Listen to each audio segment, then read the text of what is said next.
loved by you the way I'm made. You are perfect, you don't make mistakes. I am loved by you the way I'm made.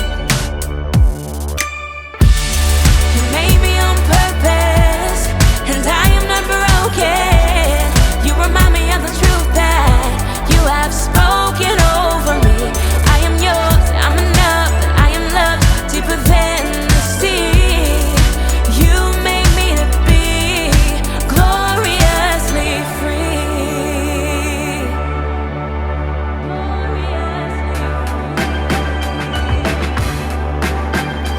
You made my heart, made my mind, made me bright so I could shine. And I just wanna say that I'm amazed. All the things that make me me, make you smile, and I can see that. God, your love for me, your love for me. You are perfect, you don't make mistakes. I am loved by you the way I'm made. You are perfect, you don't make mistakes.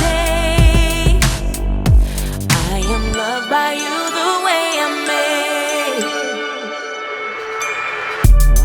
You made me on purpose, and I am not broken.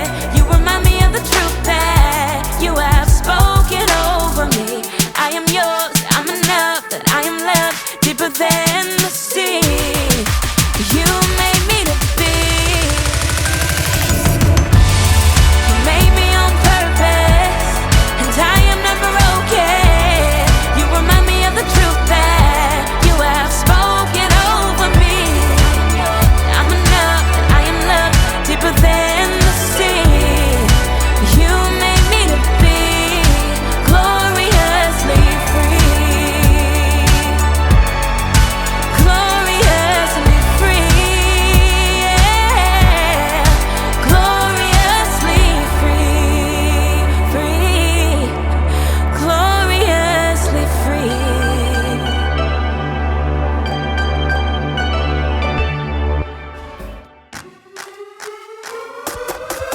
Okay.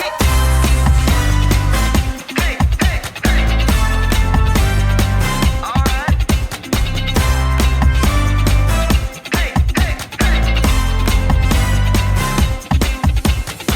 You made the earth, you keep it spinning. You made the ocean and everything in it, and you made the sky so blue, and you made every other color too. You made the sun, you keep it shining. You put the moon up in the midnight sky, and everything around me created by you only. I just wanna thank you, 'cause everything you made is so beautiful. Every single star and every beat of my heart, and it's beautiful. You made my feet, you made my hands, you made me sing and you made me dance, 'cause your love is all around me, and your love is so astounding. I just wanna thank you, 'cause everything you made is so beautiful. Every single star and every beat of my heart, and it's beautiful. Here we go, break it down now. Everything you created with your imagination is wonderful and good, wonderful and good. You're my inspiration beyond all explanation. You're wonderful and good, you're wonderful and good. Everything you created with your imagination is wonderful and good, wonderful and good. You're my inspiration beyond all explanation. You're wonderful and good, you're wonderful and good. I just wanna thank you, 'cause everything you made is so beautiful. Every single star and every beat of my heart, and it's beautiful. I just wanna thank you, 'cause everything you made is so beautiful.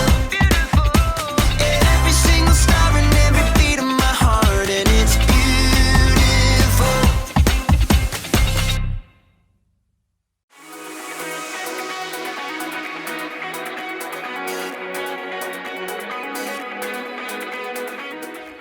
everybody, I'm Graham, candy connoisseur, and I'm here to talk about individuality. Individuality is discovering who you are meant to be so that you can make a difference. Every single one of us is an individual.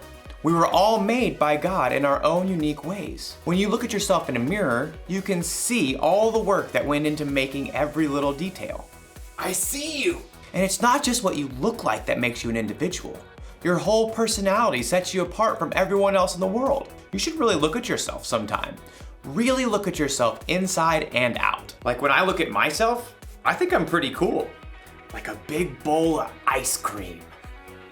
And there are things about myself that I like. I love that I'm good at problem solving. I have this ability to understand when something is wrong and immediately think of ideas to fix it. Oh, and I like that I'm funny. Like, have you ever heard of this one? Knock, knock. Oh, right. I need someone in the room for that joke. Anyways, the punchline is, I didn't know you could yodel. Oh, I think I'm funny. Actually, now that I'm really looking, I'm thinking there are some things that I don't like about myself. Like, sometimes I procrastinate. That means when there's something that needs to be done by a certain time, sometimes I wait till the last possible minute to get it done. Oh, and sometimes I have a bad temper. When someone disagrees with me about certain things, I can get really angry really fast.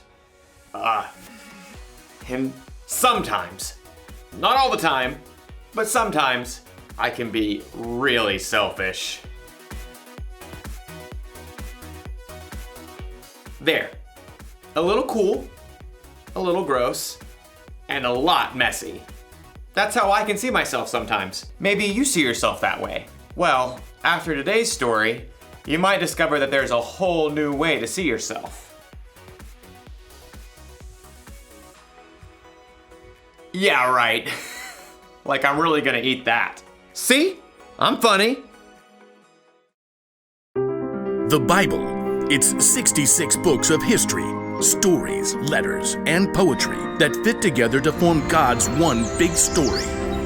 The epic adventure of how He created us and loves us so much that He made a way to rescue us. As we travel through the Bible, from Genesis to Revelation, we discover people who met God and found their lives changed forever. Now, for an amazing story.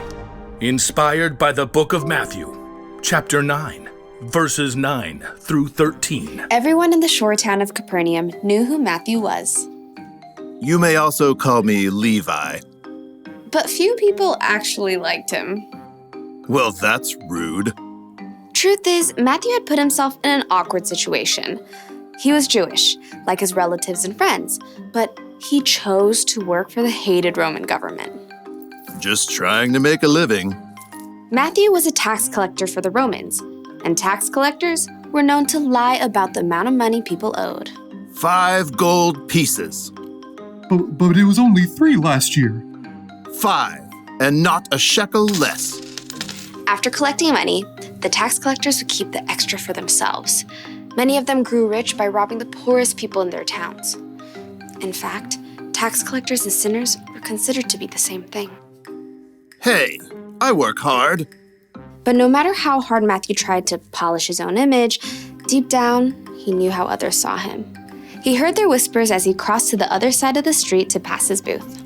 I do not know how that man sleeps at night. He's the worst, doing the Romans' dirty work.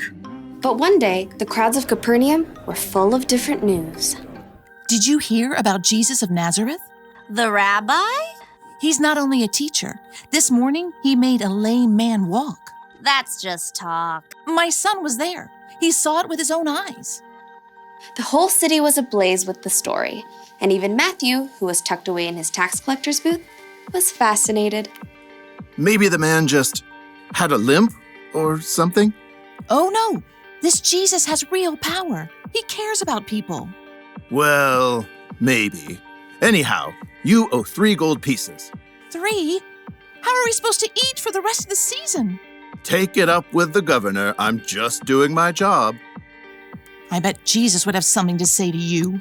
Next. Within a short time, the market became even more crowded. Jesus! Jesus is coming this way. From his booth, Matthew craned to see. Though he was curious, deep down, he had to admit that no rabbi would have kind words for him. I'm a fool.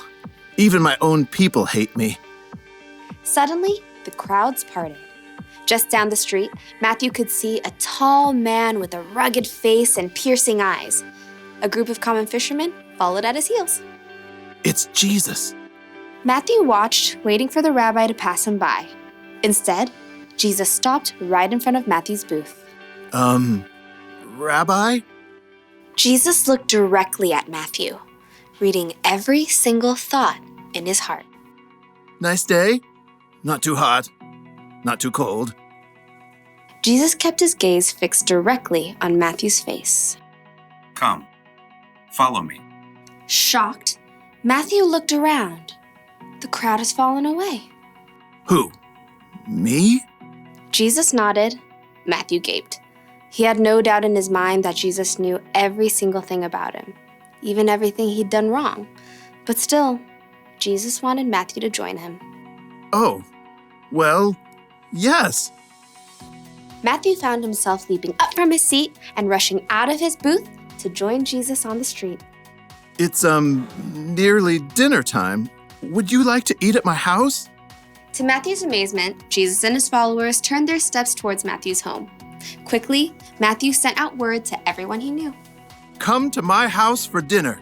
Matthew, who had expected to eat alone, found himself hosting the most famous rabbi in town for dinner, along with a ragtag group of fishermen, tax collectors, and other outcasts. Jesus doesn't care what I've done. He thinks I can be better, that I'm worthy to follow him. But while Matthew rejoiced to discover his brand new identity, the city's religious leaders were horrified by what Jesus had done. They sidled up to Jesus' disciples. Why does your teacher eat with tax collectors and sinners?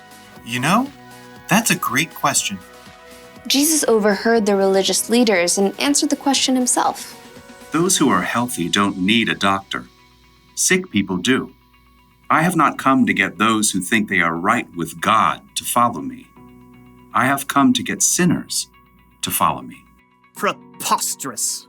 From then on, Matthew followed Jesus everywhere. With his own eyes, he had seen more of the things that Jesus had done than nearly anyone else.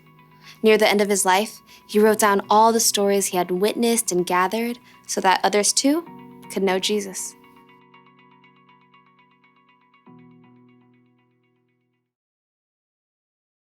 Before he was one of Jesus' disciples, Matthew was a tax collector. Tax collectors were kind of known for cheating people out of their money. Other people would have called Matthew a sinner, and it would have been true. Matthew, like everyone else in the world, sinned, which means he did things that God wouldn't want him to do. I wonder if Matthew saw himself this way. A little gross, a little messy. He might have felt ashamed, even worthless. But then something happened. He met Jesus. Jesus chose Matthew to follow him, even though Matthew sometimes did things he shouldn't. Even though he was a sinner, Jesus wants you to follow him too. He wants you to know him and trust him. And it doesn't matter what you've done or how you see yourself. When Jesus died on the cross, he took the punishment for your sins. You are forgiven, and he loves you just as you are, mess and all. It's almost like when Jesus looks at you, he sees through the mess. He sees past your mistakes. He sees the individual you that God created. When you believe in and follow Jesus, it can help you see yourself through his eyes. And it's so much better that way. The one thing to remember today is this. Knowing Jesus changes how you see yourself. I definitely like myself a lot better without mayonnaise. Blech. I'll see you next time.